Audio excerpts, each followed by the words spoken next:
remember perfectly how it all began. It was a morning like any other, or at least that's what I thought I was in the kitchen, preparing breakfast as usual. The aroma of freshly brewed coffee filled the air, but it couldn't dispel the heavy atmosphere of silence that had settled between my husband and me. As I spread butter on the toast, I observed Jack sitting at the table, absorbed in his phone. He didn't even look up when I served him coffee. He mumbled a barely audible, "Thanks," without taking his eyes off the screen.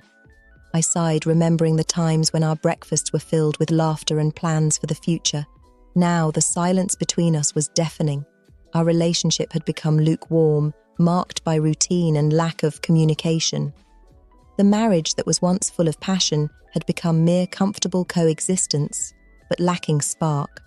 I silently wondered how we had reached this point, how we had allowed love to fade so slowly that we had hardly noticed.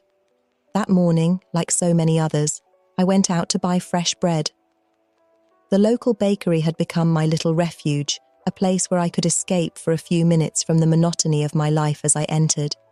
The aroma of freshly baked bread enveloped me, and for a moment, I felt I could breathe again.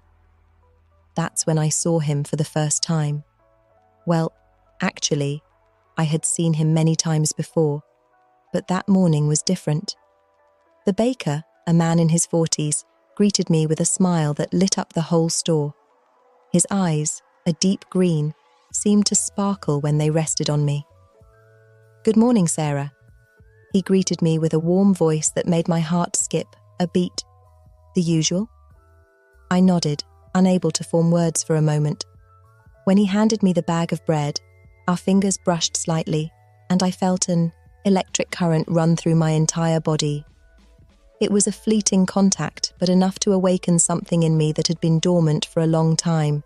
"Thank you," I finally managed to say, aware that my cheeks had flushed.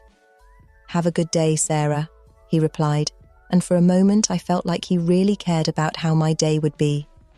I left the bakery feeling strangely light, as if something had changed in the universe. For the first time in a long time, I felt desired, special.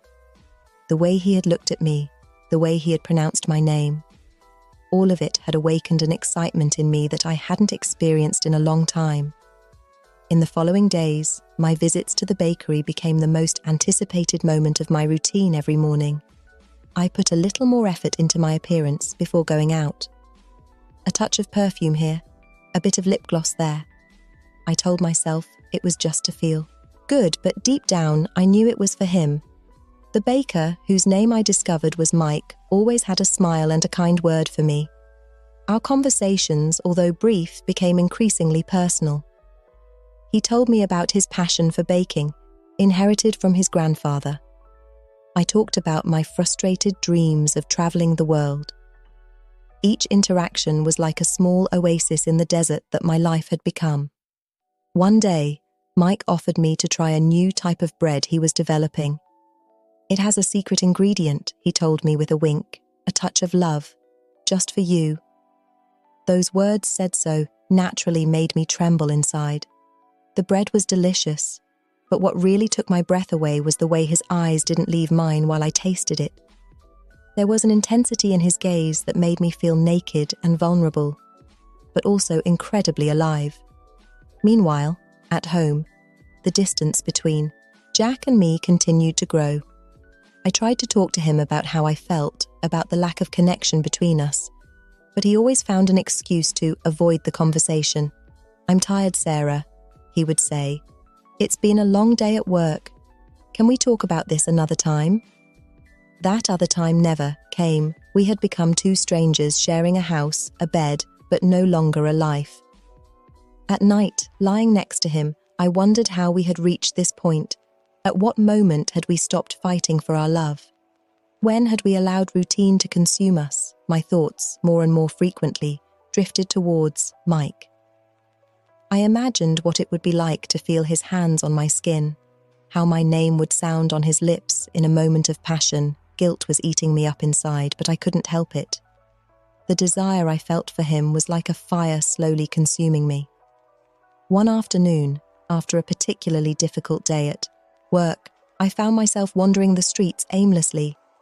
My steps, as if they had a life of their own, led me to the bakery. It was late, and the place was about to close. Mike was alone, cleaning the counter.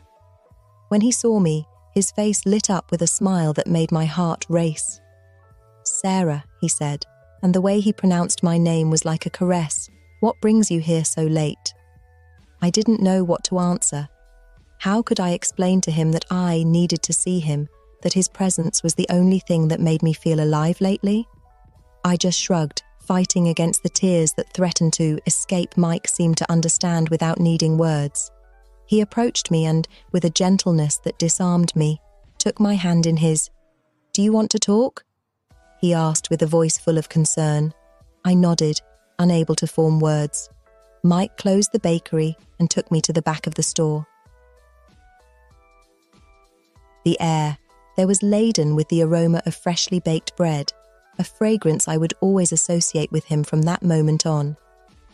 We sat on a small bench, so close to each other that I could feel the heat of his body, and then, as if a dam had broken inside me, I began to talk.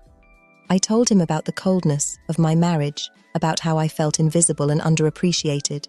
I talked about my abandoned dreams, about the loneliness that consumed me, even when surrounded by people. Mike listened in silence, his eyes fixed on mine, his hand still holding mine. When I finished talking, I realized I was crying, with a tenderness that moved me to my core.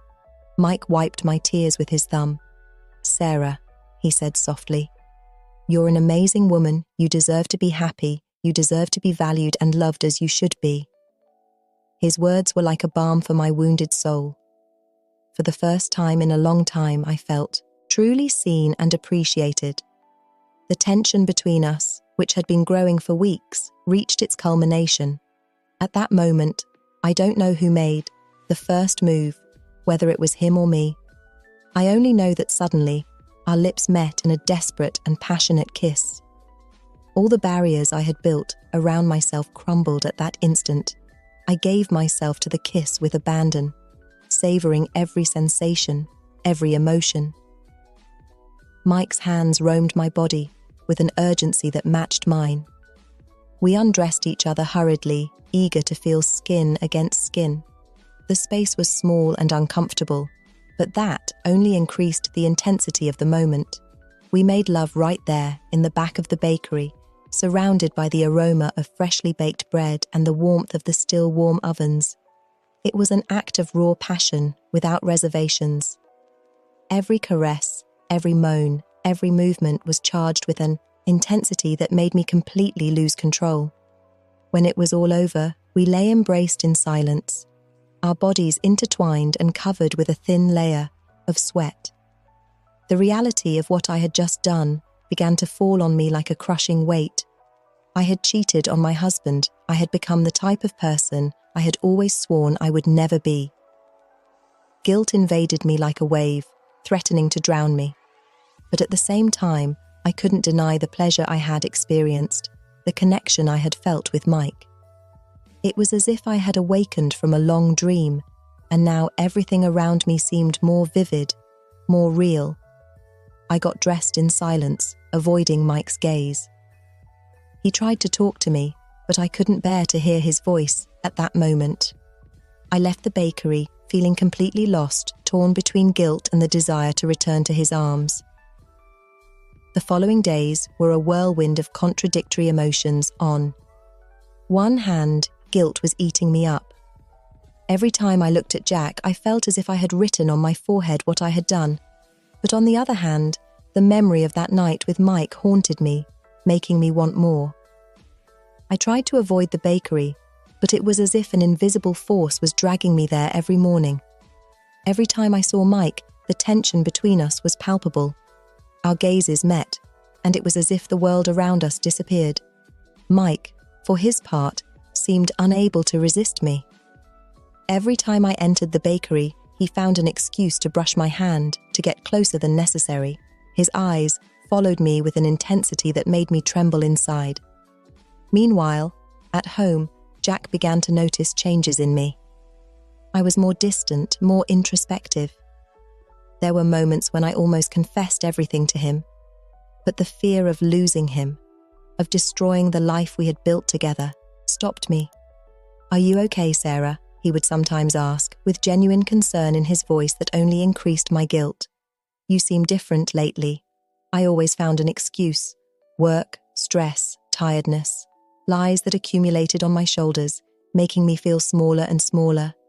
Despite my attempts to resist, I returned to the bakery more frequently. My encounters with Mike became bolder, more frequent. Sometimes it was just a stolen kiss in the back room.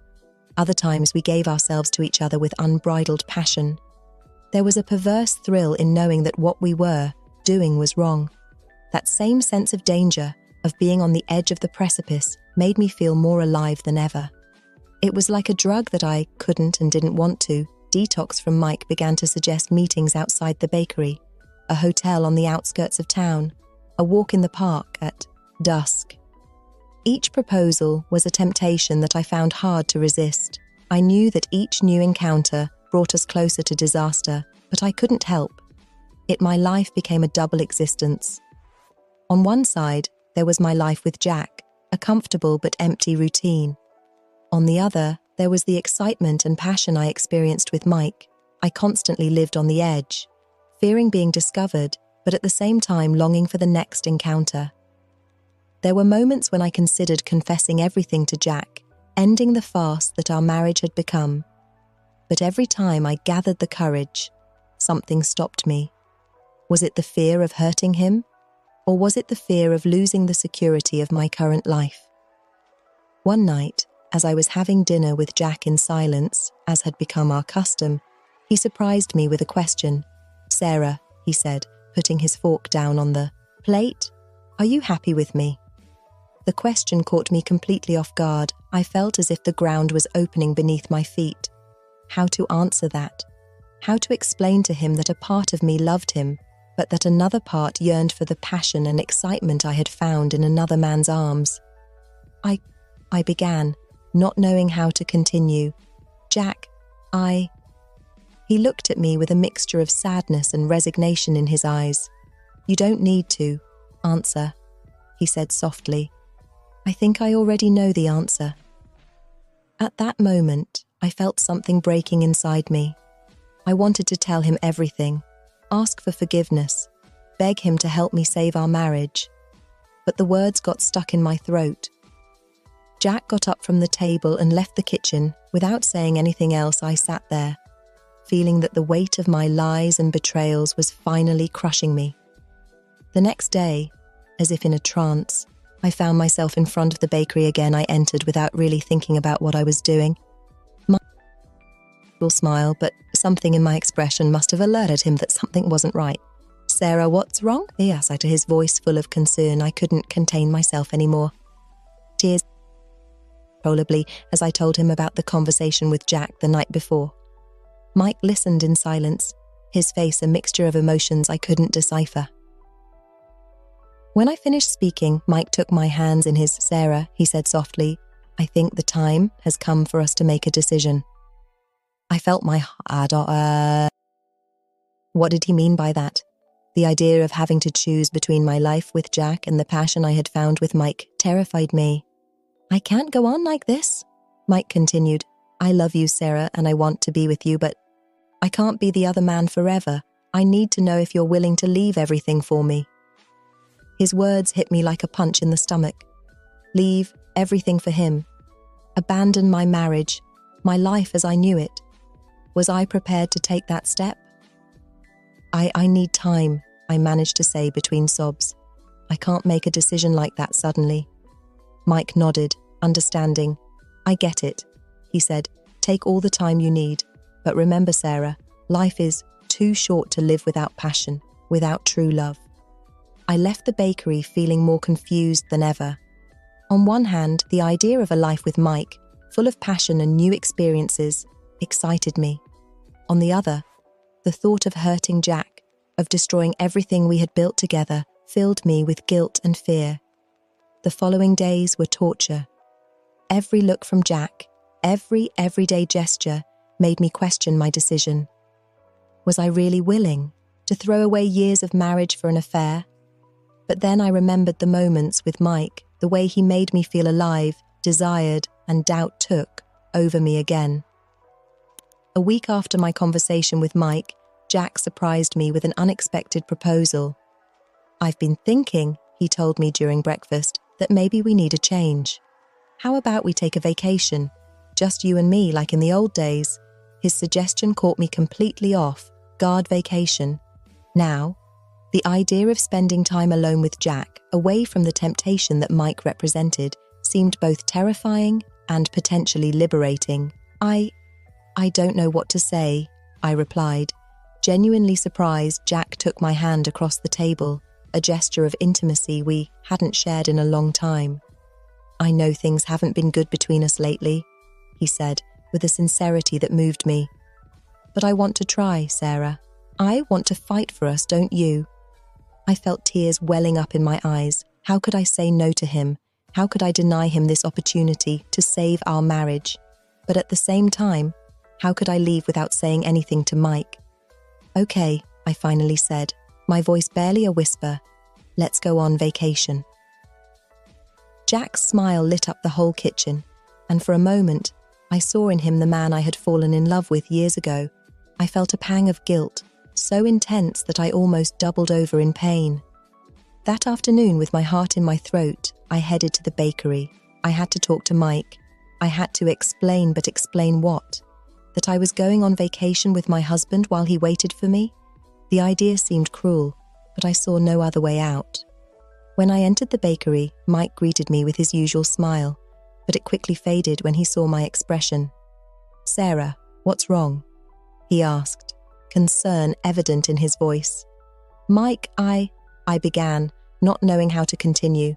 "Jack has proposed that we go on vacation, just him and me." I saw how the news hit him. His face went from surprise to pain and then to resignation in a matter of seconds. "And you accepted," he said. "It wasn't a question." I nodded, unable to look him in the eye. "I'm sorry," I mumbled. I need to try. I need to know if there's still something to save in my marriage." Mike remained silent for what seemed like an eternity. When he finally spoke, his voice was laden with emotion. "I understand, Sarah, I really do. But I need you to know something." He approached me, taking my hands in his. "I love you," he said with an intensity that left me breathless. "And I'll be here, waiting for you. If you decide your future is with me, I'll be here. If you decide your place is with Jack, I'll understand. But whatever happens, I want you to know that these months with you have been the happiest of my life." His words pierced me like lightning. I wanted to hug him, kiss him, tell him I loved him too.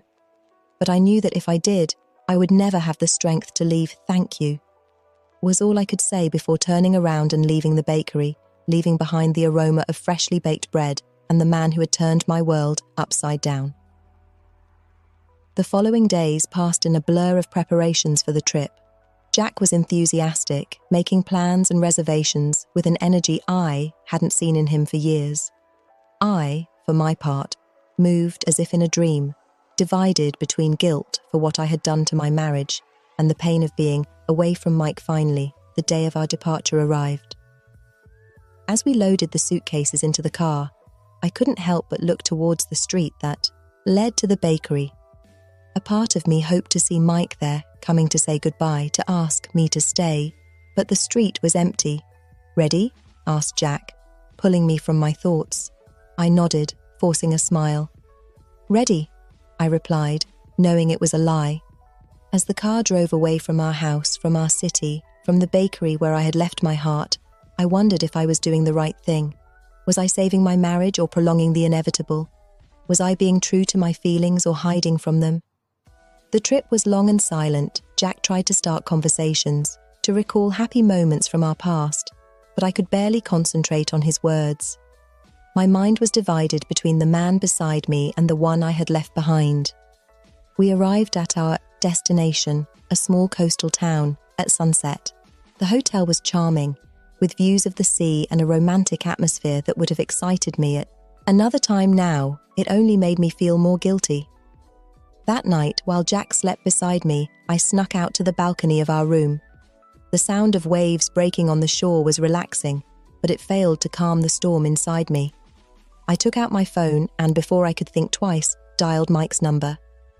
It rang once, twice. On the third ring, I heard his voice. "Sarah?" he said, surprise and concern mixed in his tone. "Mike," I whispered, aware that Jack could wake up at any moment.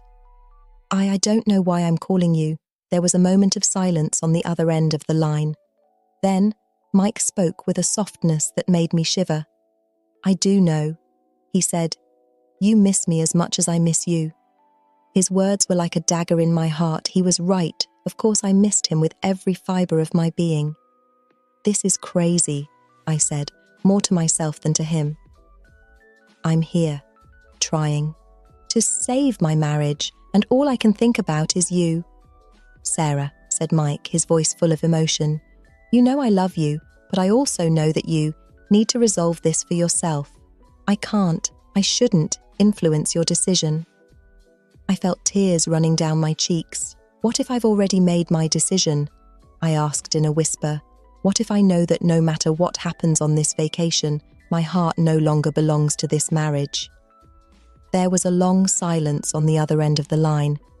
When Mike spoke again, his voice trembled slightly. "If that's your decision, Sarah, I'll be here waiting for you. But make sure it's what you really want. I don't want you to make a hasty decision and then regret it." His words hit me hard. He was right. Of course I couldn't make a decision like that. Not at that moment. Not while I was confused and emotionally vulnerable. "You're right," I finally said. "I need time. I need to think." "Take all the time you need," Mike replied. "I'll be here no matter what." I hung up the phone feeling even more confused than before I returned to the bed, where Jack slept peacefully, oblivious to the whirlwind of emotions consuming me. The following days were an emotional roller coaster. Jack was trying hard to reconnect with me, to revive the spark we once had. There were moments when it almost worked, instances when I remembered why I had fallen in love with him in the first place. We walked on the beach at sunset, dined at romantic restaurants, even tried new activities together like scuba diving and painting. Jack was doing his part and I was trying to do the same, but every time I closed my eyes, I saw Mike's face. One night, as we were having dinner on our hotel terrace, Jack surprised me with a question. "Sarah," he said, taking my hand across the table, "do you think we can still save our marriage?" The question caught me off guard. I looked at Jack, saw the hope in his eyes, and felt my heart breaking a little more. "I don't know," I answered honestly. "I want to believe we can, but there's something else, isn't there?" Jack said, his voice barely a whisper. I felt panic invading me. Did he know? Had he discovered my affair with Mike? "What do you mean?" I asked, trying to stay calm. Jack sighed deeply. "Sarah, I'm not blind. I've noticed how you've changed in the last few months. You're distant, distracted, and although it pains me to admit it, I think I know why." I felt the world stopping around me. This was the moment the truth was about to come to light, and there was nothing I could do to stop it. "Jack, I began, but he interrupted me with a gesture. "You don't need to explain," he said with a sadness that broke my soul.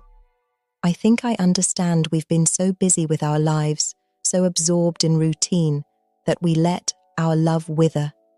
And now, I think you've found in someone else what you no longer find in me." His words left me breathless. How could he be so understanding? How could he be so calm, talking about my infidelity?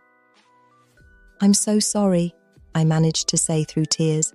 "I never wanted this to happen. I don't know how we got to this point." Jack nodded slowly. "I don't know either, Sarah, but I think we both share some of the blame. We let routine consume us, let passion fade, and now we have to decide what to do with the pieces that are left." We remained silent for what seemed like an eternity, each lost in our own thoughts. Finally, it was me who broke the silence. "What do we do now?" I asked, my voice barely a whisper. Jack looked at me with a mixture of sadness and resignation. I think we both know the answer to that question, Sarah. As much as it pains me, I think our marriage has come to an end. His words, although expected, hit me hard. It was the end after years together of shared dreams and promises of eternal love. This was it. I'm sorry, I said again, knowing that no apology would be enough.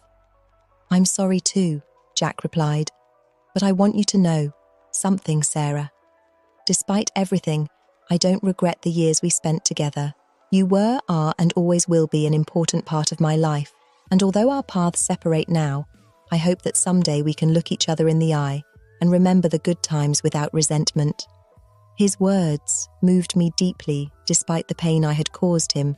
Jack was still the good and understanding man I had fallen in love with years ago, and that only made me feel even more guilty. That night, after our conversation, we slept in separate rooms. The decision was made, but the weight of it felt like a slab on my chest.